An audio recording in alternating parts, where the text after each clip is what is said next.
There have been 12 known homicides on the Appalachian Trail since its completion in 1937. You might have heard of some of the more recent ones. James Jordan randomly attacked 2 hikers with a machete. Most cases have been solved. Some have not. The FBI is still looking for tips to find who's responsible. The Appalachian Trail is known for its natural beauty and friendly trail culture. So, what is happening here? And more specifically, what are all of these homicide cases? Does the remote isolation of the Appalachian Mountains make it an ideal setting for homicide? And do we need to be concerned? He zip-tied her to a tree. He put her in his van. In addition to exploring outdoor topics like this, Greenbelly makes big meal bars packed with 650 calories in protein, fat, fiber, and carbs for big outdoor adventures. Greenbelly meals have been called Rice Krispie treats on steroids and come in 5 flavors using all natural ingredients. Greenbelly meals, and these are these really delicious bars. Greenbelly. Greenbelly meals. Greenbelly.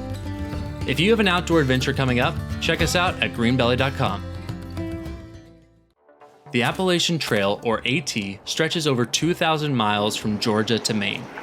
Lush green forest, flowing streams, diverse wildlife, and overlooks are why millions of hikers visit the AT every year. Most come for short day hikes from nearby cities.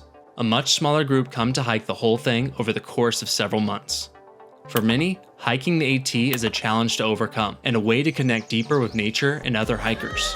Despite the natural beauty and hiker camaraderie, the trail has also been a setting for terror and violence, including several high-profile homicide cases. And is charged with killing 1 hiker, wounding another in a knife attack. These are the ones we know about. All have been solved unless otherwise stated. Starting in Georgia in 1974, Joel Polson. In 1975, Janice Balzay in Tennessee. In 1981, Robert Mountford Jr. in Virginia. In 1988, Rebecca Wright in Pennsylvania. In 1990, Jeffrey Hood and Molly LaRue in Pennsylvania. In 1996, Julian Williams and Lolly Winans in Virginia. In 2001, Louise Japut in New Hampshire, unsolved. In 2008, Meredith Emerson in Georgia. In 2011, Scott Lilly in Virginia, unsolved. And in 2019, Ronald Sanchez in Virginia. We interviewed John Cagle to learn more specifically about Meredith Emerson's case in 2008. Sometimes bad things happen in good places. I was the special agent in charge of the field investigative division that worked this area in North Georgia mountains. And spoke with Larry Smith, who encountered the person accused of taking Ronald Sanchez's life in 2019. It was myself and another gentleman that I was hiking with. Gwinnett County Sheriff's deputies arrived at Vogel State Park this afternoon to join the growing number of people now searching for Meredith Emerson. Meredith Emerson was a 24-year-old University of Georgia graduate who often hiked in the northern Georgia mountains with her Labrador Ella. On January 1st, 2008, Meredith and her dog went for a hike on Blood Mountain, one of Georgia's highest peaks. They were seen by several other hikers interacting with a strange-looking guy who was also on the trail with his dog. Authorities are looking for a 50 to 60-year-old white man, about 160 pounds. The strange man was 61-year-old Gary Michael Hilton. He would later confess to 3 other homicides that took place just months before Meredith's, in 2 other national forests. Gary Michael Hilton grabbed her, he zip-tied her to a tree, and eventually took her back down to the parking lot. He put her in his van and put Ella in the van and left. When Meredith didn't show up for work the next day in Atlanta, her roommate reported her missing. Once the local authorities found some items on the trail, water bottles, dog leashes, and a police expandable baton, then the GBI became involved in the search for Meredith. 3 days later, Hilton was arrested in metro Atlanta after someone spotted him cleaning out his van at a gas station. Okay, I have 911. What's the exact location? I have the person of interest in that missing woman case is at this Chevron gas station on Ashford Dunwoody. He said he kept her alive chained in his van all that week and tried to access her bank card. Meredith kept on giving him the wrong PIN number. Hilton later confessed and received the highest punishment in Florida. Ronald Sanchez, aka Stronghold, was a 43-year-old Army veteran from Oklahoma City.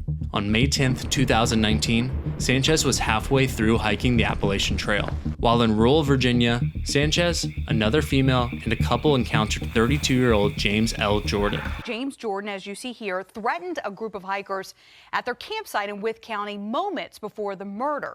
They recognized Jordan from social media. Other hikers had reported him weeks ago for troubling behavior. We first told you about Jordan last month when he was arrested in Unicoi County, Tennessee, after allegedly threatening other hikers with a knife. Larry Smith was one of those to report James Jordan's behavior. We had the Fight Trail Angel. He brought us a fight last night.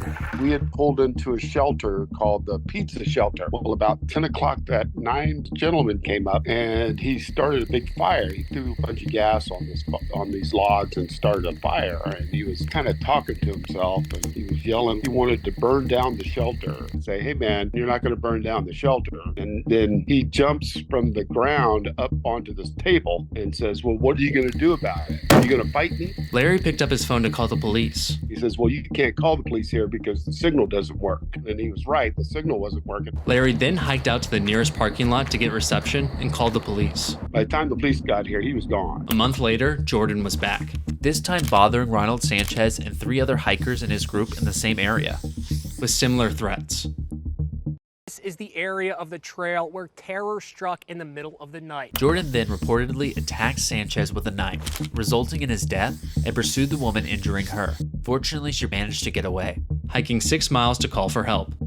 Jordan was arrested the next morning and charged with homicide. The types of people who commit murder on the trail tend to fall into specific categories. Most of what we've seen in terms of the kinds of incidents are either unstable people who have some kind of paranoid delusions or somebody who wants to rob from others. The murderers typically look for a certain type of victim. Someone they can overpower. It's typically females, and they will tend to travel on the trail until they find the kind of person they're looking for. And the remote wilderness of the Appalachian Trail can act as an ideal setting to carry out a predatory crime, where witnesses are less common and policing is difficult, usually limited to foot, horseback, and air support, often covering multiple local, state, and federal jurisdictions. Hundreds of miles of national forest to cover. At certain times of the year, you can't really see anything through the treetops from the air.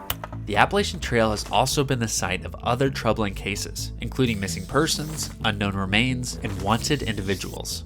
Like Geraldine Lerge, who in 2013 went missing on the AT. Her remains were found 2 years later. She had gotten lost and disoriented in the vast wilderness of Maine. Or, more famously, Eric Rudolph, the Olympic Park bomber, whose actions resulted in 2 fatalities and injured over 100 people. He evaded capture for over 5 years by camping in areas near the AT in rural North Carolina. There was a massive search not far from where he was found, and they didn't find him. He had come down from the wilderness, and that's how he got caught. So the AT has clearly had some terrifying events occur on it. Let's take a closer look though. Every year, an estimated 3 million people hike some portion of the Appalachian Trail. So in the last 5 years, some roughly 15 million people have stepped on it. Imagine the Appalachian Trail as a city of 15 million visitors. And there's only been 1 known homicide in that time frame. Compare that to the homicide rate in the United States, which has averaged between 6 and 7 homicides per 100,000 people over the last few years. So a 15 million person city should average around 90 or 100 deaths, versus just 1. Clearly, this is not an entirely fair comparison. Hikers are only visiting and not 365 days a year residents. This does provide some perspective though, and supports the argument the AT is very safe, at least comparatively. The majority take place in urban settings. For the most part, hikers are absolutely safe. So if the AT is relatively safe, why is there so much hysteria surrounding these homicide cases? The woods evoke a sense of seclusion, unknown surroundings, and dark atmosphere. I think people are just afraid of the unknown, of what might be in there that they can't see. And possibly something deeper is going on. Evolutionary psychology suggests that humans have increased anxiety when they lack perceived control, which is one reason why some fear flying over driving. The lack of control is perceived as an increased risk, despite statistics showing flying to be much safer than driving. The Appalachian Trail and remote isolated wilderness in general might be similar. It can feel like if something were to happen, we would be far away from help and lack control to get ourselves out of it, like helplessly sitting there during a plane crash. All of this could lead to many to sensationalize the idea of a homicide in the woods. secluded, helpless, in the dark, with someone out to get us. This scenario is probably one of the most terrifying experiences we can fathom. Many stories come out of the woods, like meeting the devil on the path, or Red Riding Hood running from a wolf that's out to get her. And think about how many horror movies are set in the woods. Blair Witch Project, Friday the 13th, Deliverance, Cabin in the Woods, The Ritual, The Witch, and Wrong Turn are just a few. Clearly, we have some scary associations with it. This taps into a deep emotional fear. The woods are just scary. While these fears are deeply rooted and often amplified by movies and media, the reality is quite different. The Appalachian Trail is not by any means a hotspot for homicide. Just like anywhere with a lot of people, bad things have happened, and will continue to happen. Statistics show the AT is a relatively, extremely safe place, and continues to be a source of natural beauty and fun hiking experiences for millions every year.